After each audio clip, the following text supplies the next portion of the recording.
So, like I said, we're going to tackle today types of construction contracts, holdbacks, prompt payment legislation, and builders' liens, and how they all tie together. Types of contracts right off the bat here. I think everybody's pretty familiar with fixed price contracts or cost plus.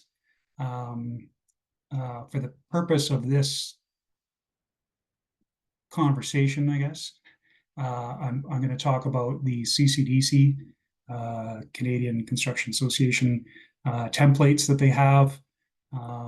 They're available for purchase, other than the subcontract one, which is available for free off their website. So I'm going to use those, and I'm also talking about an Alberta-focused lens because things are different across the country and also internationally. So this is specifically for Alberta use. Fixed price contract is just like it sounds. There's a scope of work, and you agree to the price that will be paid at the end or throughout the payment terms. The cost plus contract is basically open book. You're going to share your costs and mark it up a certain percentage, which is very much similar to the construction management style. There's a CCDC 5A and a CCDC 5B. And the difference there is the 5A is strictly management, and they actually don't perform the construction.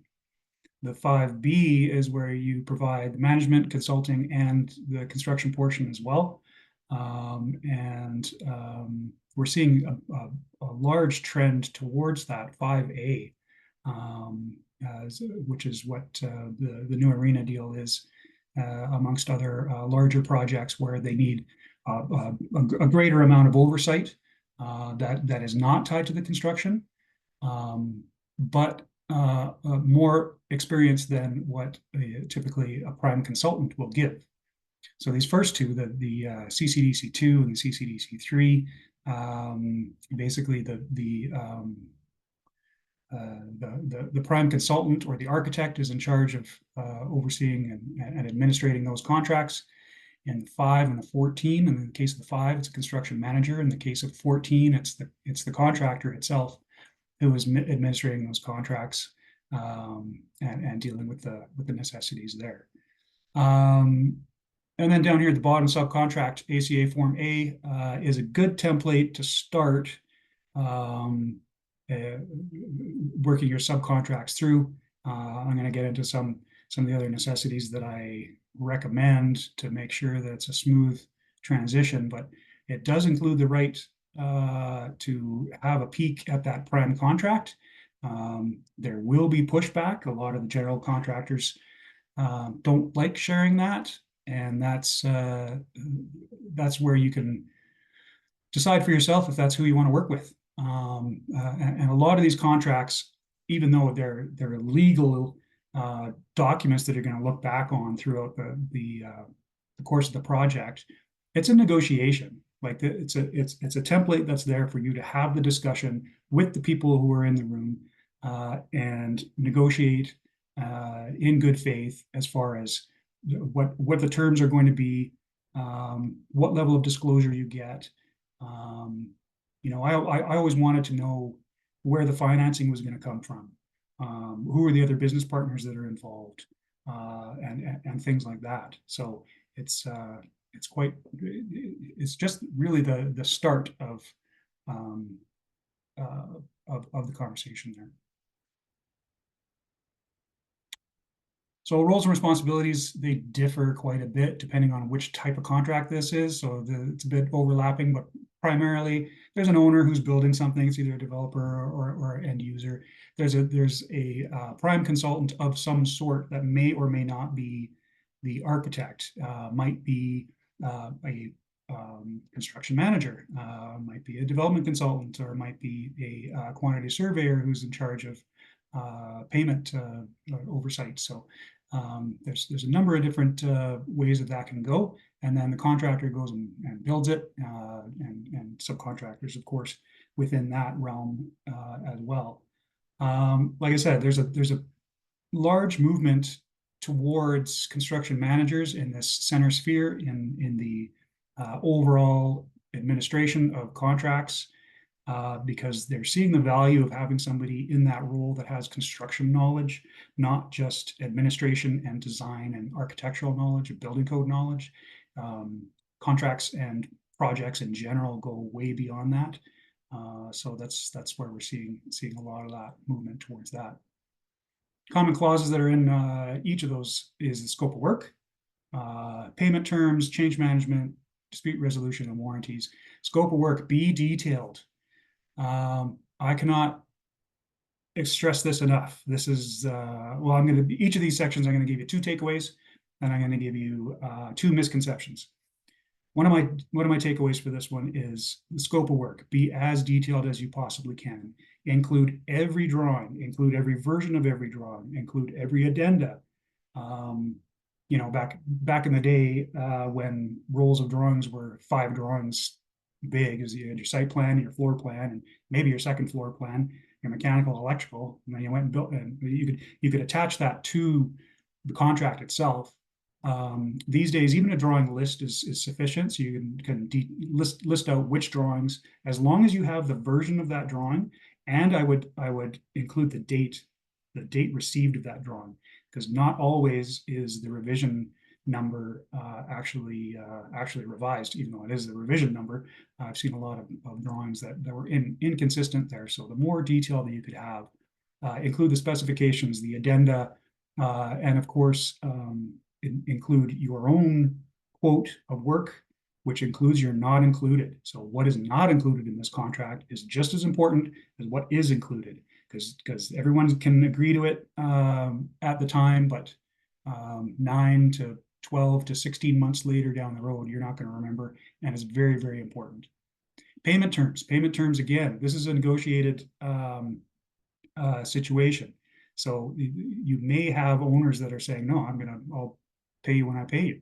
We did a job for Mr. Lube, and they're based out of Ontario, big, giant company, with a parent company that's even bigger, et cetera, et cetera. Anyways, they say, well, we're going to pay you in 90 days. And we had to be confident enough that we said, well, that doesn't work for us in Alberta. We're going to pay in 30, or find somebody else to build it. And that was enough to get them, this giant mechanism actually changed their own contract to favor our terms. You can do the same thing as long as you put your foot down and be ready to walk away. Change management. I'm going to talk specifically about change management here in a bit. Dispute resolution as well, because ultimately under the contract, dispute resolution comes down to the prime contractor, or the prime consultant, sorry, as your first and foremost step in going forward. So you're going to be talking to your architect or your construction manager before you talk to your lawyer, and that's the way it goes there. But the clauses will spell that out. Warranty period, typically a year. Is you can get into negotiating longer or shorter warranty periods. The thing to be careful about here is what is the warranty on the supplies that you are providing. So you may have a 1-year warranty period, but the warranty on those HVAC units is only 30 days. So who's going to cover the gap in that one? And so you can negotiate with your subtrade, maybe the owner, or you put a bit of cash aside and get ready for some replacements there. Now, back to the scope of work, be as detailed as possible. In the prime contracts, they supply you with a full sheet of space in order to, like I said, list every drawing, list every document that applies to this, and be as detailed as possible. In the subcontracts, they give you these 4 lines right here. So again, they are trying to strong arm you, I guess, or force you into being as broad as possible to leave that a little bit of a gap there, leave that door open just a tiny bit so we can argue about it later. You can attach addendums to these subcontracts, and you should attach appendices that would outline exactly what's included, what's not included, what it was based on, and be as clear as possible. This is non-negotiable. Change management. So it would be great if nothing ever changed and we could just quote a job and then go out and build it exactly as it was drawn and exactly how we quoted it. That doesn't always happen. So changes are a necessity, and how you handle those are a couple different ways that are outlined exactly in the contracts, the prime contract, and also subsequently, because the subcontracts are a portion of that prime contract, the same clauses apply. So in order to make any changes, you need to have a change order first. And a change order is based on a hard quote. This is, it's going to be X dollars more. It's going to be $20 more dollars to install that extra door, which is a pretty cheap door. So don't use that example. But change directive is where we get into the case of we have no idea what the cost is going to be. We know there's going to be a change, and you can outline certain unit pricing and get that approved, and then you just need to track your units. So this is very much relevant to winter costs, winter conditions.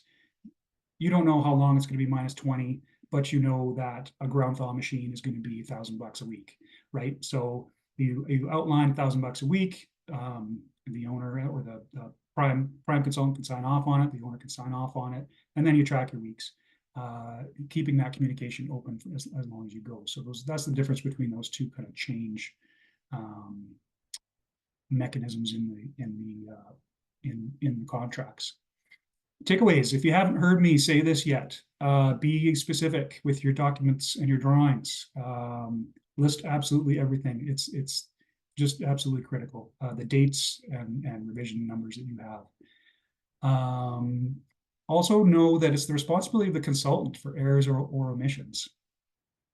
There's a clause in the prime contracts that say that the contractor is not responsible for any errors or omissions. That they have a responsibility to review the documents, but if anything is missed, it is not. They should not be financially penalized for that. So I just missed the chat. Sorry about that, everybody. Bling bling. Yeah, Canadian Construction Documents Committee. Thank you, Jason. Yes. So yeah, the responsibility is on the consultant in order to coordinate those drawings and to make sure they're as thorough as possible. There should not be any penalty to the contractor or the subcontractor for anything that's contradictory in those drawings, even though you have a responsibility to review those drawings, which you can do, and even though your price is based on that. So again, don't be coerced into taking responsibility for something where your contract backs you up on this. 2 misconceptions. Fixed price means fixed price. How many times have I heard that? How many times has anybody else heard that? The price is the price and no changes, et cetera, et cetera. There are many examples, and your consultant will back you up on this for the changes as I've outlined. And then assuming the version of the documents and the addendums and specifications. So don't assume anything, and be very specific. Don't rely on the meeting. Remember we said in that meeting, or even emails or anything like that. You make sure it's part of that contract going forward. Well, that's contracts right now. I don't know if anybody's got any questions about that, about contracts going forward. Pretty dry, but the takeaway is get as many things in your contract as possible. And I'll take some more questions at the end as well if we want to get specific about it. Holdbacks. So why is there a holdback? 10%. They take 10% off of every invoice, and you have to wait to the end of the job in order to get paid. True or not true? Well, not true. The purpose of holding back, I'm in the wrong place here, percentage of the payments to protect against unpaid subcontractors or suppliers. That's great. Where should that be? Contractually, that 10% should be held in trust by the lawyer for the owner. And the amount of times that that's actually done is negligible. So they typically just reduce the amount of the invoice because they don't want to be paying the interest on the construction loan when that holdback gets transferred into the lawyer's account. So I understand that. I understand the reluctance to do that. The problem is that what happens is the lawyers or the financer or the owner themselves has the opportunity to miscalculate what that holdback is now. And I have been in the position at the end of a job where you're applying for your holdback. Okay, well, we're finished and everything's fine. And we've signed everything off and give us our holdback. And the bank, the financer says, well, we don't have it. We're short. And that was either because they used it to pay the extra interest charges, they used it to pay some soft costs and some consultants that you didn't know about. So wherever possible, try to, again, this is a negotiation. You're in the room with these people. Try to encourage people to put that holdback in trust. It's going to make everybody's job a whole lot easier at the end. Hey, here's a question. How long after the job is finished, the holdback must be released? You're skipping ahead a couple slides here, but that's basically 60 jobs. 60 days, according to the new legislation. It used to be 45, now it's 60 days. But I'll get into that. It's a bit more complicated than that. That's not the end of the job. It's 60 days from substantial completion, and I'll get to that in a minute here. So protect against non-payment. Ensure your documentation throughout the project. Make sure your invoices are proper and your dates and everything else. Taking legal action if the holdback funds are not released within the amount of time. We're going to get into a whole other thing here with prompt payment legislation that brought adjudication in rather than legal action. It is a sense of legal action, but it's a bit of a fast track as long as you can meet some deadlines, which I will show you here. So here we go. When does it due? Well, there's a certificate of substantial completion that is posted when the job is at 98% complete. So it does not have to be completely finished at the very, very end of the job. You just need to be 98% complete. There's a major lien fund and a minor lien fund. And these were basically established just to confuse people. And I think so that the lawyers can use different language around these things. Or if there's any lawyers in the room or any lawyers listening to this, but the major lien fund is the amount of holdback that's due to the prime contractor.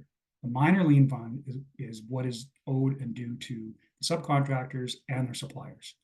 So when we're talking about builders liens, we're essentially talking about the major lien fund. We want the money to come from the lender to the owner to the prime contractor within 60 days of this 98% complete. 61 days. Holdback is released within 61 days if there are no liens. So if somebody registers a lien within that time, then that just holds everything up.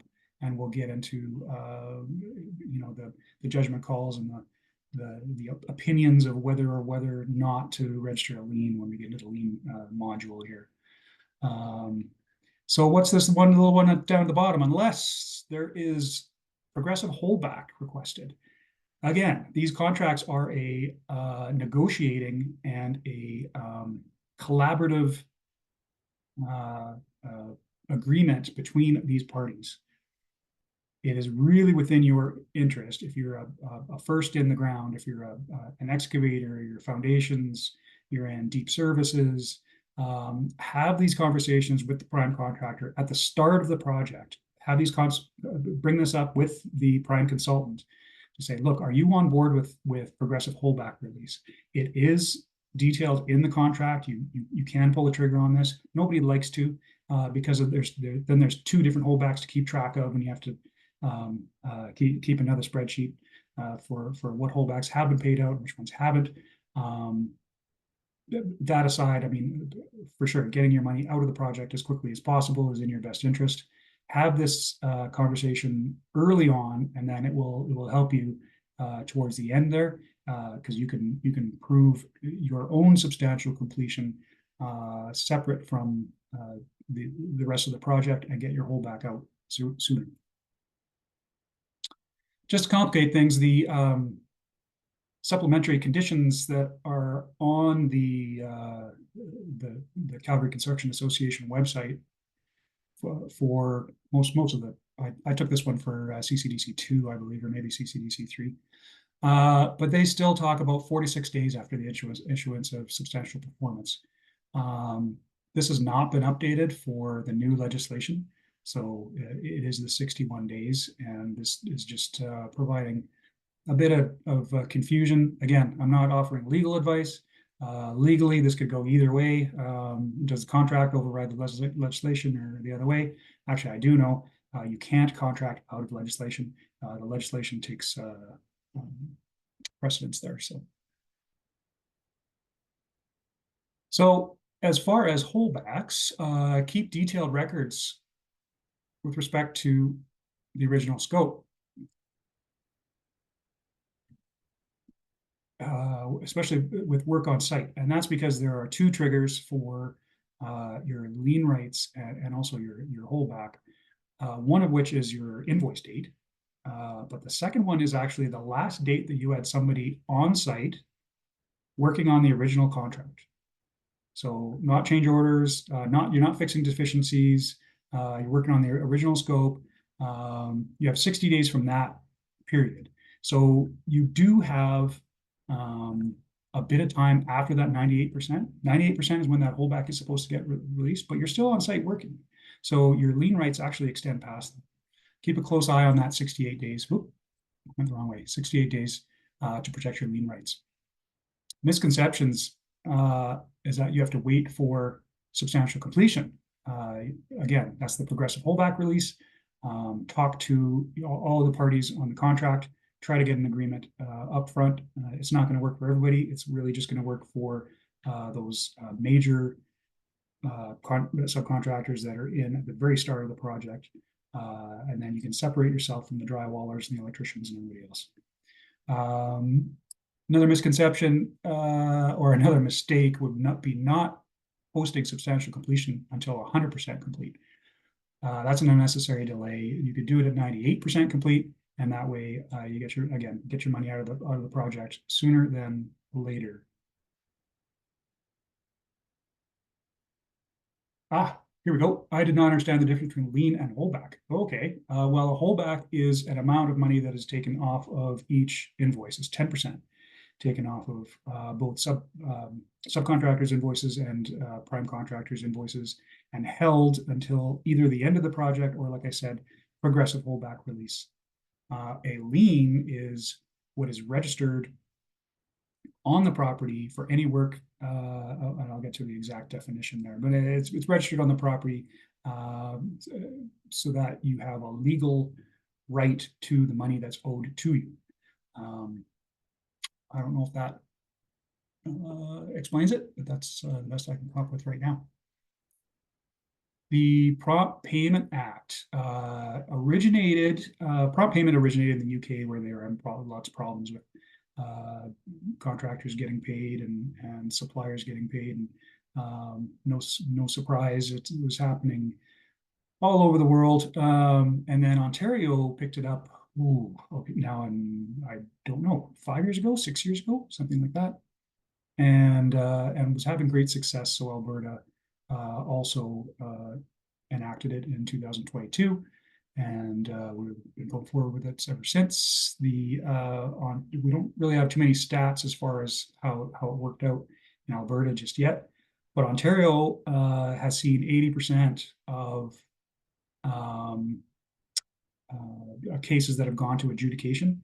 80% of them have been solved before they actually got a final judgment. So it is working to take cases out of the courts. You don't have to wait for a whole claim. It's quite a lengthy process if anybody's ever gone through filing claims and trying to get your money out of the legal system. It was just taking way too long. So it is working to at least weed out some of the ones that can be settled ahead of time. The intent of the legislation is to speed up payments to the contractors and suppliers. Seems to be working.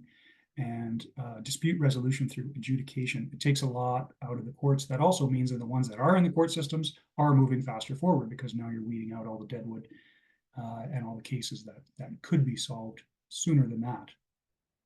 So prompt payment timelines have very specific timelines and very specific requirements for invoicing. And the best way I can show you that is to show you what I've come up with here, if I can figure out how to do it. Just got to switch to good old Excel so that the fields actually populate as we go.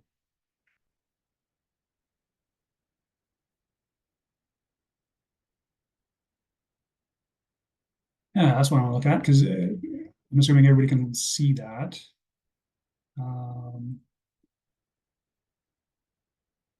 So the prompt payment builder's lien calculator is something that I've created here. First thing to be aware of is this definition of a proper invoice. Okay, so without establishing that what you're invoicing is a proper invoice according to the law, then you really don't even have a starting point yet. So your biggest takeaway is to make sure that all your invoices have, right, your name and address, the date of the invoice, the period covered, description of the work, and again, be detailed for this particular period. It can't be cut and pasted from other invoices. Amount registered for payment, the payment terms, and anything else. If you've got timesheets, receipts, anything else that backs up this invoice, do it here. Deadline to dispute. So you issue an invoice. Well, we're past October now. It was in November, so the end of this month. And everything repopulated. So the end of this month, you're going to invoice. And that means that the owner has, or the prime contract, this is the prime contractor invoicing. The owner has 14 days to submit in writing to the contractor what they're disputing. And again, they have to be specific, right? If they're disputing the concrete or landscaping or structural steel, something like that, they can't hold the entire invoice. Once that prime contractor gets that notification in writing, they have 7 days, and here it is, that's updated already for us. 7 days to notify the subcontractor, hey, you're not going to get paid. The owner actually is disputing it. We're fighting on your behalf, but here you go. That means that the deadline for payment of everything else, if you're disputing the structural steel, that means everything else is getting paid except for structural steel, still within that 28 days of the invoice date. No question. Deadline, and then once that payment is received after the 28 days, prime contractor has 7 days to pay all the subs, any of the subs that are not disputed. So from November 30th, you're going to get paid in January. Lien deadline. So let's say that all goes sideways, you don't get paid. File your lien before this date. And yeah, I say 60 days, but mark it in your calendars as 59 or 58 because it's going to take a day to put that together and file it. So this gives you a hard date without thinking too much about when you need to get that filed. And then once that's filed, so this is the difference between the lien and the holdback. Once this is actually filed, that secures your legal right to it. However, you still want to apply for adjudication. And that's a whole other module. I can give people here, or contact me directly, and I can put you in touch with adjudicators or give you a referral for if anybody has any disputes that are ongoing right now that you need help with. I can help you out with that. But a decision on adjudication is typically 30 to 45 days, which in the legal system is crazy. That's so great. And we are seeing those timelines are coming through. The struggle that we're having with the adjudication process is that there's still an education process that needs to happen with the lawyers, and so they're appealing these quite often. So even though you get an adjudication decision and it's in writing and it's in your favor, the other party can still come back and say, oh well, we're gonna fight that. The flip side to that is that the court system so far in Alberta, the court system is upholding these adjudications. We call them the decision. They are upholding those decisions, and so that as that gains traction, that's going to bolster these decisions and have them be less appealed and less tied up. Jason's saying the problem with the Prompt Payment Act, not everyone follows it. Yep, unless you're ready to lien everyone, not much else you can do chasing your money. Start leaning everyone prompt payment work pretty quick. This is true. This is where the adjudication comes in, and getting that filed so that it's actually settled out of court. But it is it's something you can't contract out of. It is the legislation going forward.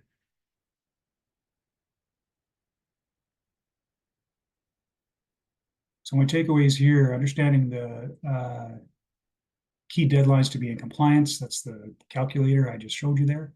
Make sure your invoices are compliant as well for prompt payment. The misconceptions is that you can contract out of it. That's what I was just saying, or just ignore the legislation. Exactly what Jason's saying. People are just ignoring this and saying we've done it this other way for years, and so be it. And not being aware the undisputed amounts are still payable in the 28 days, like I mentioned before. So going forward, I guess the best option is absolutely file for adjudication as quickly as possible. You can do it before your lien rights are up. Did I change my screen? I didn't. That's why you're not seeing what I'm seeing. It's my takeaways. So that's okay though, because I want to go back to the spreadsheet anyways. Yeah, so you can apply for your adjudication before this 60 days. You don't have to wait for your lien deadline to be up in order to apply for your adjudication. As soon as you're not paid here in January, right? Undisputed amounts are supposed to come to you January 4th. You don't get paid, you go to adjudication. And during that adjudication, your lien period is still going. So you don't necessarily have to register a lien.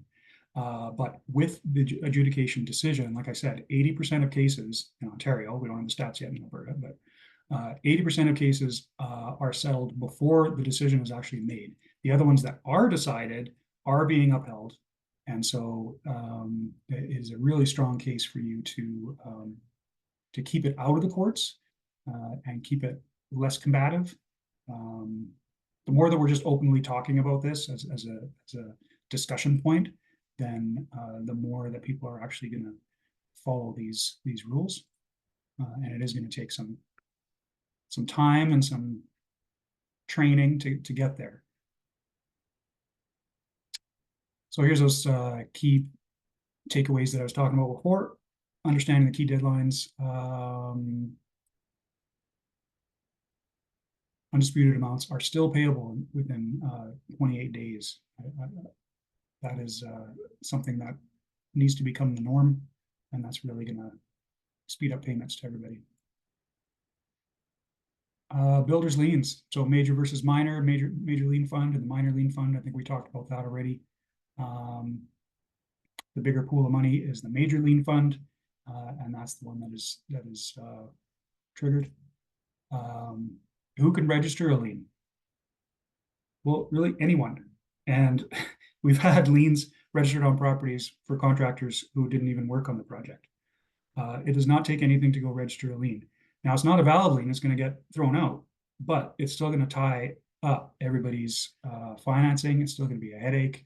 I had one contractor, and again, Jason brought up a good point, where if you just go around slapping liens on everything, you're not going to work very long.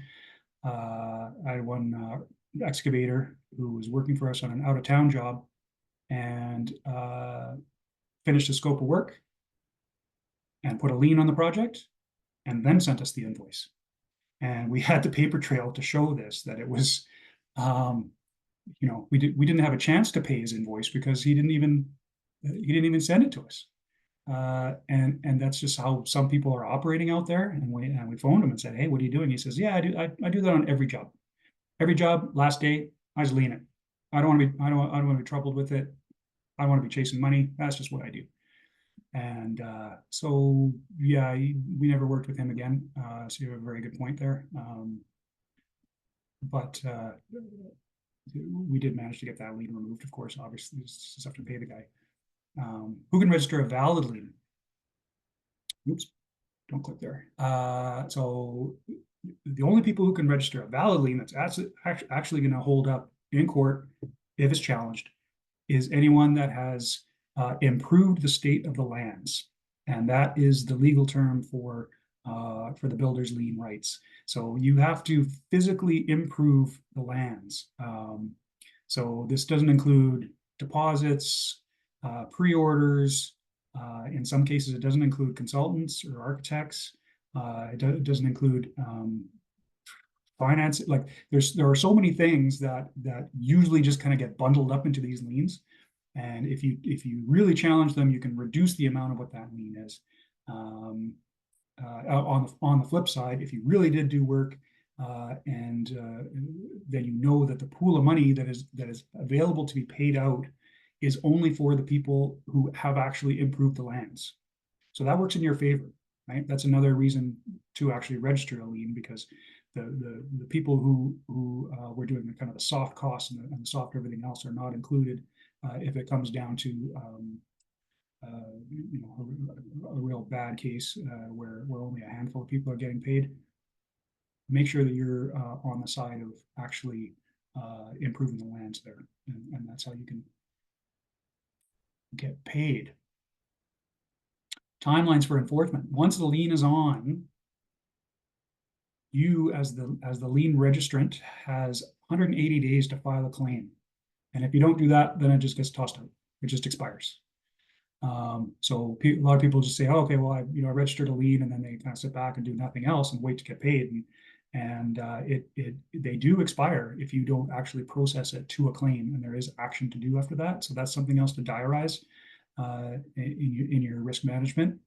And like I said before, the other enforcement is adjudication, which you can do before your lien rights are up, and you can get both going simultaneously and make sure that you're covered, but also make sure that people are at the table talking to you about how to resolve these things. Preventative measures for lien claims. Clear contract terms. But what did I say? Be specific. Be specific. It's going to help you all the way through the project. It's going to help you at the end. And certainly if it ever ends up in court, then it helps you there as well. So setting expectations and tracking all payments to reduce the risk of disputes.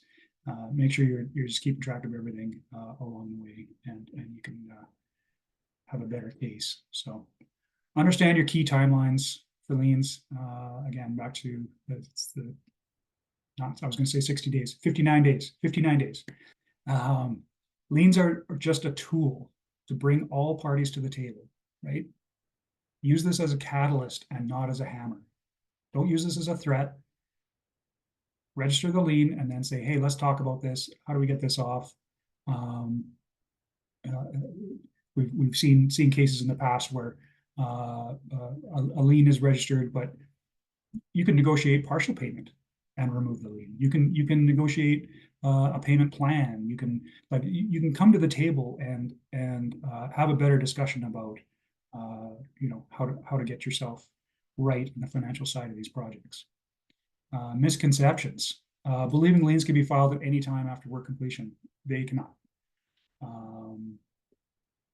And misunderstanding how partial payments affect lien rights. So a lot of people, like I was saying before, with the payment plan or a partial payment or something like that, that does not override your lien rights. That's not going to cancel your right to lien on a project if you have been improving the lands. So you can negotiate a partial payment plan and get partial payment and then re-register your lien or go forward with your claim, and you will still have a legal right to those things. So those are some things that are good takeaways. SBL's asking the cost to lien. That's, technically you can go down and register a lien yourself. You can download the forms and go down to the courthouse and just file it. So the cost could be as little as $0, or it could be as much as, I don't know what a lawyer is going to cost you, $1,500 or something in order to do that. It's very, very low entry in order to do those things. So that's kind of what I have for those large categories. What I can do is open it up to questions if anybody's got questions, and talk about specifics, or we can pull out a contract and have a look at it. How's everybody feeling? Glazed over? Is that enough legal talk? I could talk about it all day, but I know we got places to be. Question. Yes. On substantial completion, if a project takes 2.5 years, and I'm the very first, say, trade in, so should I wait 2.5 years until substantial completion and then ask for the holdback? No, that's what I was saying before. Before you even start the project, go and talk to the contractor. Try to get a meeting with the architect or whoever the prime consultant is, if they're using a construction manager. Try to have that conversation now and say, hey, I'm going to be first in. I don't want to be waiting 2.5 years. Okay, got it. Right? Like you can even, for yourself in structural steel, yeah, you can make it conditional on your inspections, right? Hey, we'll show you we'll show you we have our tolerances. You get a third-party inspection, IQC or somebody like that comes out and gives you an inspection report and says, yep, all the steel's there and it's all perfect and it's within tolerances. Pay these guys. Yeah. That being said, I mean, you can get up against people who will say no. That's why I say have those discussions at the start of the project, because you still have a chance to walk away. Because maybe you do. Maybe you've got enough work, or you've got better clients that you would rather be working on. And so for you to go in and tie yourself up for 2.5 years to get paid, maybe you just want to walk away from it. And that might be enough for them to say, oh, okay, whoa, okay, sure. Yeah, we'll do it, right? Yeah. Been in that situation, so. I have another question if nobody else has. Okay. Sure. Mike, lawyers for contracts. Yeah. I do have lawyer that working with our company. Yeah. But we, first of all, we use them very rarely. Second of all, he's more of, say, business and taxation, etc., etc. So yeah. do you know any lawyer specifically specialized in contracts for the construction site? I do, yes. I'll send you somebody. Yeah. That'd be great. And that's number one. Number two is yourself. Would you be available to help us? And of course, we would be appreciating your time. Just review what we are doing legally with our contracts, and helping us to set up, just to ensure that we are taking enough and correct action when needed. Yeah, absolutely. And yeah, you can. Okay, if you can talk about this maybe after the meeting, that'd be great. Yeah, we'll take that offline. Yeah. Thank you so much, Mike, for all the information. It was so useful. Yeah, you're welcome. Thank you so much. Okay, so I just had one question for you. I Yeah, didn't good. understand you mentioned something about the holdback. You said it needs to be in trust. What do you mean it has to be in trust? In a lawyer's trust account. So the actual physical funds for the holdback, Uh-huh. according to the contract, Uh-huh. needs actually to be held in trust at a lawyer's office until it is Oh, I legally ready see. to be released. You But mean it has to be in the hand of the third party, in the right? hand of the third party, yeah. Yeah. Okay. Yeah, officially. Now I'm talking about that's the way the contract is written, but nobody ever does that. So it is something to request. I mean, you know, as a subcontractor, you don't have um, a lot of weight behind it, other than, like I said, being you can use this as a tool to not get into jobs that you don't want to get into if you think you're not going to get paid. But it is a situation where as much financial transparency as you can get, where are the funds going to be held? How are we going to release the holdback? You know, who's in control of releasing that? And who signs off on the transfer of the funds? Like these are the questions that are good questions to ask, even if they're not holding the physical funds in trust. They know that you're watching for it, and you can yeah have a better relationship that way. Perfect. I got you. Thank you so much. Yeah, I have a question too. If you don't sure. mind. Yeah, Nadia. Yeah. So if we have the agreement that obviously, you know, first in, first out. So this is the final progress invoice that we're going to submit, let's say for November, and we know that the project is done, our part is finished. Yep. Can we invoice for the holdback right away Mm-hmm. together with final progress invoice and then the holdback, or do we need to wait until the progress invoice is paid so then we can invoice for the holdback? Nope, they can the final progress invoice and the holdback invoice can have the same date on it. You can send them at the same time. Now Okay. the only problem with that, and what I've seen, is that if you issue that invoice for your holdback and they don't pay it, and they don't agree to the progressive holdback release, and let's say now it's another 8 months before you actually get your holdback, that invoice is going to stay on your books for 8 months, right? Yeah. And it's going to go into your 90 days and your 60 days and whatever else. It's going to look bad on your receivables. That's right. So what is the best like before sending the holdback, contacting them saying, okay, so here's the final progress invoice and I'm about to send Yeah, the holdback invoice. Yeah. the holdback, how likely is it to be?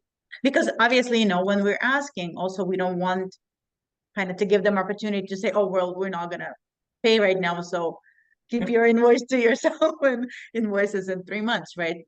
Obviously, we want to get our money as fast as possible as well. Exactly. And you know what? Even if it's a business decision to invoice it as quickly as possible, because that's also going to increase your revenue. So on the one hand, it looks bad in receivables, but it looks better for revenue. And for your margins, because sometimes you're looking at your margins and you're like, oh, I thought we were going to make money on this job. It's like, oh, well, we haven't invoiced for holdback yet. So, oh, there's our margin, right? So it's the kind of thing where you do want to invoice it right away, as long as upper management, SML, as long as SML knows that that right, that's what you're doing. That it's not, it doesn't look like a bad thing because it sits on your books as a receivable. As long as your bank knows too, because those are the people that are going to look at your receivables and be like, hey, what's wrong? You got bad clients or what? And you're saying, well, no, actually, this is you know, the holdback and it's due when it's due, and we tried to get it earlier, but they're going to give it to us at the end of the project. So if they're construction savvy, they will know about that. It's probably in your better case to invoice it right away. Invoice it with the final progress. Yeah. Because right now most of our, you know, projects are with construction companies. So, you know, having that chunk of money that we haven't even invoiced yet, you know, kind of sitting on the backlog, we don't want that happening too, because then, you know, let's say project has been completed, we've done our part, and then let's say we take a couple months to invoice, then what is the process for them as well, right? How long are they going to actually pay? Right Yeah. now, if we're sending last invoice and okay, we're completed our part, here's also holdback invoice, rather than waiting 2 months and then sending, and then another potentially 2-3 months to get the payment. Yeah. Then we're not first in, first out, if we keep on waiting as well, right? Yeah, exactly. All right. Thank you so much again. I appreciate it. Perfect. Thank you very much. Thank you very much. Thank you, everybody.